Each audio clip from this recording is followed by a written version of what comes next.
In many ways, Harvard Square is the same as it ever was. From moment to moment, never the same.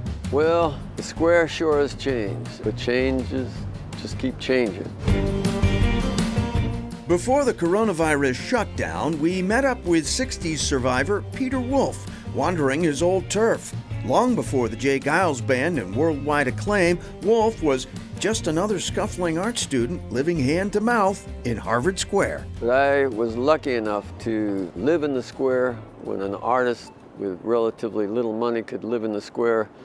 I lived in a building that was filled with painters, writers. Rent was real reasonable. Today, much of the square is unrecognizable to Wolf. Hey, how you doing? Though there are some familiar faces. Hey, is Mom in there? Like the folks at Brattle Square Florists and a local fortune teller. Good, how you doing? Hanging in there, baby. All right, what do you think? I think that you are a genius. I think you're a great rock star. You're one of the many, many people who love you, and you're hanging right in, and you're going to be here for a long, long time ahead. So hang in there, brother, and I love you dearly. Well, thank you. You're welcome. Thank you. Good seeing you as always. God bless you. You too. You Stay too. happy and positive and healthy. Thank you. Wolf invites us to tag along on a little trip down memory lane. Wow, this little hole in the wall is one of the most important places, not just in Cambridge, but in the world for music. This is the Club Passim that used to be the Club 47. We'll go right on in and have ourselves a ball. Yeah, this place is filled with so many memories for me, and so many important memories.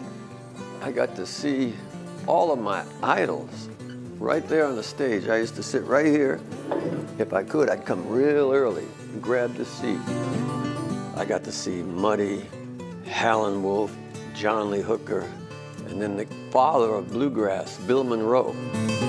Club 47 was just a coffee house, but the teenage Wolf managed to smuggle in some personal refreshments. And then when you ordered a coffee or an espresso,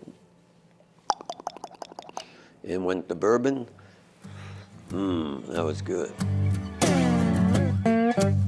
The things that Peter Wolf heard and saw in this little basement room on Palmer Street would alter his life forever. Howlin' Wolf, I remember jumping off the stage, walking around big, lurking, walking up to this young lady going, oh man, you know, it was something else, boy, I tell you. Wolf launched his musical career here with his first band, The Hallucinations. We were just a neo-punk band that were ahead of our times. We had no musicianship, we had just attitude. And we got in here and just blasted the place. Well, dark days come and dark days go. Club Passim recently celebrated its 60th anniversary as a listening room, but resting on its laurels won't keep the doors open. That's where manager Matt Smith's creative programming comes in, a combination of folk, blues, world, and Americana. We're not just a museum piece where people say, well, look at what happened there back then. People are still coming here to find out what's the next thing. Meanwhile, we catch up to Wolf on the corner of Mount Auburn Street and University Road, where he shows us his old apartment, $55 a month. I lived right around the corner, high up in the turret. Wolf invited musicians from Club 47 to his apartment to unwind after gigs. Well, here I am, 18 years old, and Muddy Waters is walking in with his James Cotton and Otis Spann. Otis Spann sits down on my piano, he starts playing. This is where Andy Warhol and the Velvet Underground stayed when they stayed in Boston. Mo Zalison came here, Dr. John Van Morrison and I were really good friends. It was quite an experience. And you know, the things you remember, you just never forget. And you're blessed that you were able to witness them. The last stop on Peter Wolf's magical history tour, Charlie's Kitchen.